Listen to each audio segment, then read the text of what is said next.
मराठी माणसा मुंबई वाचव अशा आशयाचे मुंबईमध्ये बॅनर लागलेत. मुंबई मनपा निवडणुकांच्या पार्श्वभूमीवर हे बॅनर लावण्यात आलेत. मराठी माणसाकडून बॅनरबाजी करण्यात आली आहे. मनसेचा हा दावा आहे. तर अशा प्रकारे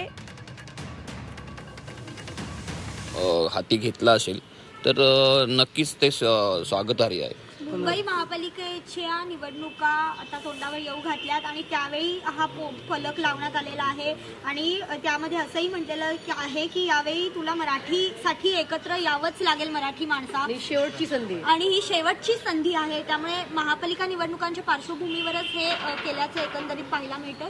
नाही, मग ते मध्यंतरी कोणीतरी एक कॅम्पेन चालवली होती, देवा भाऊ आणि ते छत्रपती शिवाजी महाराजांचा फोटो. मग ते कशासाठी होतं? तर जर मराठी माणूस एकत्र येऊन एकमेकांना साथ घालत असेल, आव्हान करत असेल की आपण एकत्र यायला हवं, आपल्या अस्तित्वाची लढाई आहे, ही आपली शेवटची संधी आहे, असा जर पद्धतीच्या भावना जर मराठी माणसांमध्ये असतील तर त्यात वाईट काय आहे? आणि निवडणुकीच्या तोंडावर वरच, कारण साधारण भारतीय राजकारण जे असतं किंवा समाजकारण आहे हे निवडणुकीच्याच भोवती फिरत असतं ना. तर निवडणुकीच्या तोंडावर अशा गोष्टी लागल्या तर त्यात गैर काय आहे? कारण निवडणुकीच्या माध्यमातूनच आपण लोकशाहीमध्ये आपली जी काही मतं आहेत किंवा आपला जो काही लोकशाहीच्या मार्गाने आपण जेव्हा मतदानाच्या माध्यमातून एखाद्या पक्षाला किंवा एखाद्या उमेदवारांना निवडून देतो, तोच प्रतिनिधी त्यांचं प्रतिनिधित्व सभागृहात करत असतो. तर निवडणुकीच्या तोंडावर असं एक मराठी माणसाने एकवटत असेल आणि अशा काही उपक्रम भागवत असेल तर त्यात गैर काय आहे? पण मात्र ते बॅनरबाजी झालेली आहे. त्यामुळे परिसरामध्ये एक चर्चा सुरू झालेली आहे. आमच्या प्रतिनिधी सीमा आढे यांनी या संदर्भातला घेतलेला हा आढावा पाहूया.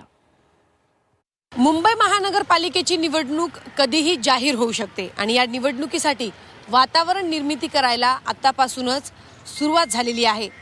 मुंबईमध्ये ठिकठिकाणी शिवाजी पार्क मैदानाच्या बाहेर फलकबाजी करण्यात आलेली आहे. आता ही फलकबाजी कोणी केली असा प्रश्न निर्माण होतोय, कारण या फलकावरती कोणत्याही पक्षाचं नाव किंवा कोणत्याही व्यक्तीचं नाव आपल्याला पाहायला मिळत नाहीये. राज ठाकरे असतील, उद्धव ठाकरे असतील किंवा मग काँग्रेसचे नेते असतील, नेहमीच भाजपवरती किंवा सत्ताधारी पक्षावरती असा आरोप करतात की मुंबई महाराष्ट्रापासून तोडण्याचा डाव सुरू आहे आणि मुंबईची जमीन अदानीच्या घशात टाकण्याचा प्रयत्न कुठेतरी सुरू असल्याचा त्यांच्याकडनं आरोप नेहमीच केला जातो. आणि तशाच आशयाचे फलक सध्या आपण मुंबईमध्ये पाहतोय. पायाखालची जमीन एकदा का गेली की ती परत मिळत नसते. मराठी माणसा मुंबई वाचव ही तुझ्या अस्तित्वाची शेवटची लढाई आहे. यावेळी तुला मराठीसाठी एकत्र यावंच लागेल. अर्थात मुंबईकरांना आवाहन करण्यात आलेलं आहे की मुंबई वाचवण्यासाठी कुठेतरी आपल्याला एकत्र यायला पाहिजे आणि एकजुटीनेच कुठेतरी मतदान केलं पाहिजे. अशा आशयाचे बॅनर सध्या आपल्याला या ठिकाणी पाहायला मिळत आहे.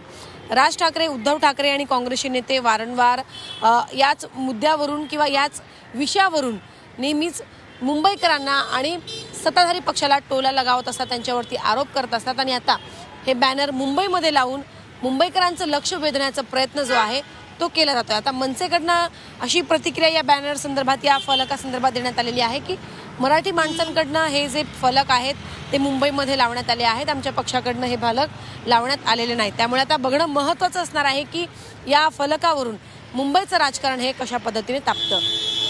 व्हिडिओ जर्नलिस्ट निलेशसह सीमा आढे, झी 24 तास, मुंबई.